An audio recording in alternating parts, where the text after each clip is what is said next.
चतरा विधानसभा क्षेत्र से निर्वाचित विधायक जनार्दन पासवान लगातार पूर्व मंत्री सत्यानंद भोक्ता पर टिप्पणी कर रहे हैं।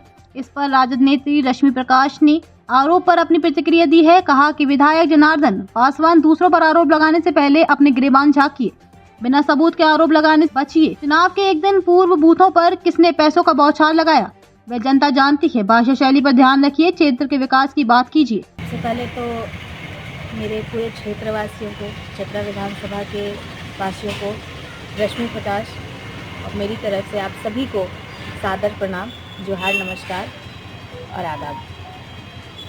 सबसे पहले आप सभी को, जितने भी लोगों ने पूरे चुनाव प्रचार में, पूरे कहिए कि जो मेरी जर्नी रही है उसमें आप सभी ने मुझे बहुत सहयोग किया, बहुत समर्थन दिया और उसी का ये कहिए कि फल है कि मुझे 90,618 लोगों का आशीर्वाद प्राप्त हुआ है और उन सभी लोगों का मैं दिल से धन्यवाद करती हूँ और आजीवन आपके मैं कहिए कि आभारी रहूँगी कि आपने मुझे इतना सम्मान, प्रेम, स्नेह और आशीर्वाद दिया। इतने कम समय में आपने अपने दिलों में मेरे लिए जगह बनाई।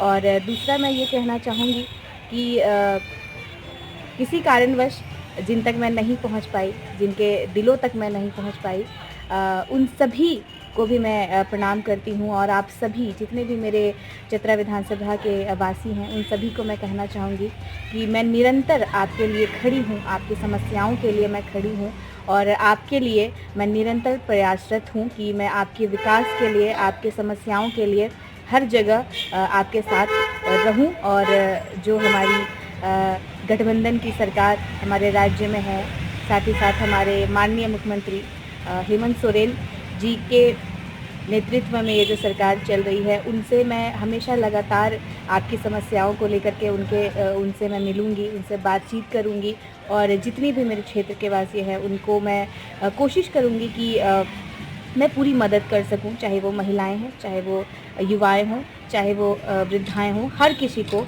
मैं मदद करने की पूरी कोशिश करूंगी। और दूसरा मैं ये कहना चाहूँगी कि अभी विगत दिनों में हमारे चतरा की पावन धरती पे माननीय केंद्रीय मंत्री चिराग पासवान जी पधारे थे और उनका कार्यक्रम बहुत ही ज़ोर शोर से चतरा में कराया गया था।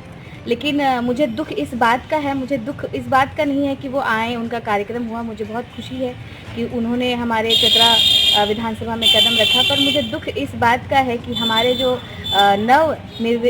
निर्वाचित जो हमारे विधायक जी हैं, उनका एक बहुत ही लंबा चौड़ा भाषण हम सबों ने सुना, जिसमें उन्होंने अपनी तारीफ़ों की, झूठी तारीफ़ों का खूब पुल बांधा और साथ ही साथ हमारे जो चतरा के विकास पुरुष आदरणीय सत्यानंद भोक्ता जी के बारे में खूब लंबी चौड़ी बातें कही। लेकिन मुझे अफसोस है कि जो बात होनी चाहिए थी, क्योंकि केंद्रीय मंत्री थे वो और अभी कहिए कि हमारे भारत में, हमारे देश में उन्हीं के गठबंधन की सरकार है, तो मुझे अफसोस इस बात का है कि उन्होंने कोई विकास का मुद्दा उनके सामने नहीं उठाया। उन्होंने कुछ ऐसी बातें नहीं की, कुछ मांगे नहीं उन्होंने अपनी रखी कि हमारे चतरा में बहुत सारी चीज़ें अभी कहिए कि कमी है हमारे चतरा में। आप कह सकते थे कि आप आए हैं तो आप उनसे रेलवे मांग लेते, क्योंकि हमारे चतरा में आप जानते हैं कि रेलवे की सुविधा नहीं है, यहाँ पे लोग आवागमन में बहुत दिक्कत है। तो आपके समक्ष, आपके सामने आपके केंद्र से मंत्री आए थे तो आप उनके सामने एक रख देते कम से कम कि हमें ज़रूरत है हमारे विधानसभा में, हमारे ज़िले में कि आप इन सुविधाओं का मुहैया कराएं।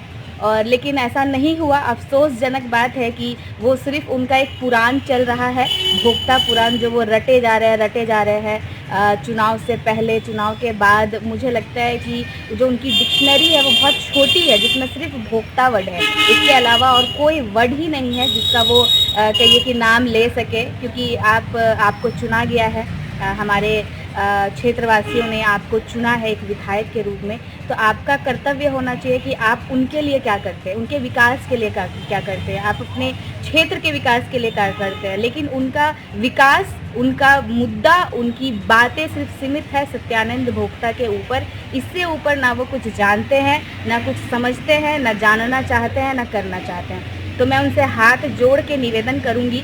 और मैं बहुत छोटी हूं, पर मैं फिर भी एक सलाह देना चाहूँगी कि आप विकास पुरुष, हमारे क्षेत्र के चतरा के विकास पुरुष आदरणीय सत्यानंद भोक्ता से बाहर निकलिए, उनसे हट करके आप चीज़ों को सोचिए और अपने क्षेत्र में कैसे विकास हो उस पर ध्यान दीजिए। मुझे लगता है कि मेरे पिताजी ने इतना काम कर दिया है, उनकी जो विकास की लकीर है वो इतनी लंबी है कि वहाँ तक पहुँचना तो मुमकिन नहीं है, पर जो काम उन्होंने किया है आप उसे ही संवारें।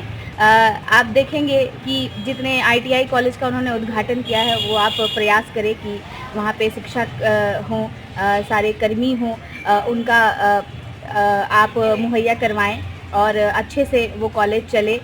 हॉस्पिटल का भी उद्घाटन उन्होंने करवाया है, निर्माण करवाया है। मैं चाहती हूँ कि आप स्वास्थ्य कर्मी का वहाँ पे मुहैया करवाएं और लोगों का स्वास्थ्य का ध्यान रखवाएं।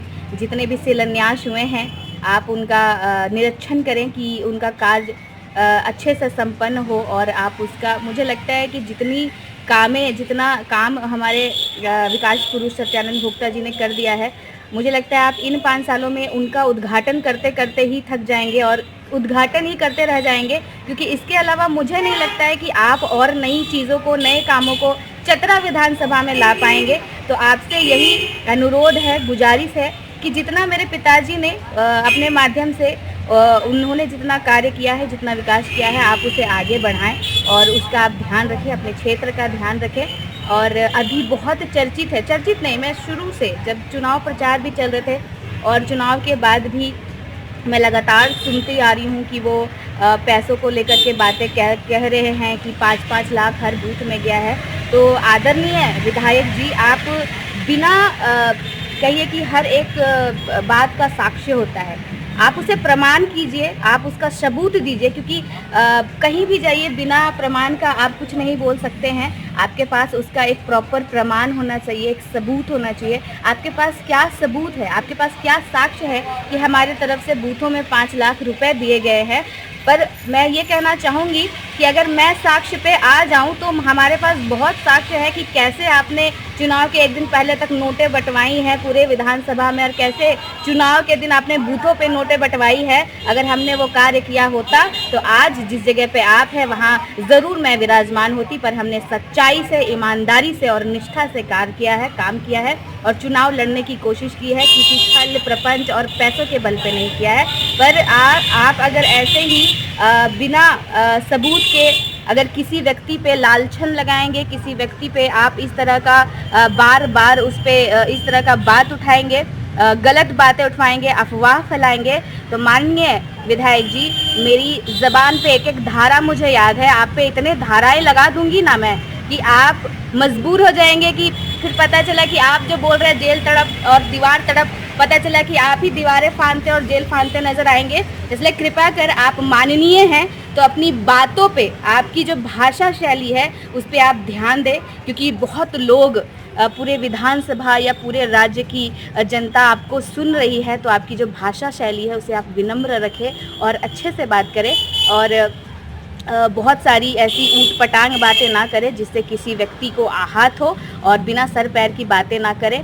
आप जो ये बातें कर रहे हैं, केस खुलवाऊंगा, ये करवाऊंगा, जांच करवाऊंगा, सबसे पहले तो आप ही के ऊपर इतनी चार्जशीट है, आप उसकी जांच करवाएं। अगर उसकी जांच हो गई तो पता नहीं आप कहाँ रहेंगे। इसलिए पहले अपने गिराबान पे झांकें, क्योंकि आपके घर शीशे के हैं, आप दूसरों पे पत्थर ना फेंकें। आप विधायक बने हैं, बहुत बहुत आपको शुभकामनाएं, बधाई मेरे तरफ से। आप मेरे क्षेत्र के, मैं आपसे निवेदन करती हूँ कि जो हमारा ये चतरा विधानसभा है, बहुत सुंदर हमारा ये ज़िला है, बहुत ही यहाँ के लोग बहुत मासूम हैं, भोले हैं, इनका आप ध्यान रखें, यहाँ के विकास के लिए आप कार्य करें। इससे ज़्यादा विशेष मैं अभी कुछ नहीं कहना चाहूँगी। बहुत बहुत धन्यवाद आप सभी का।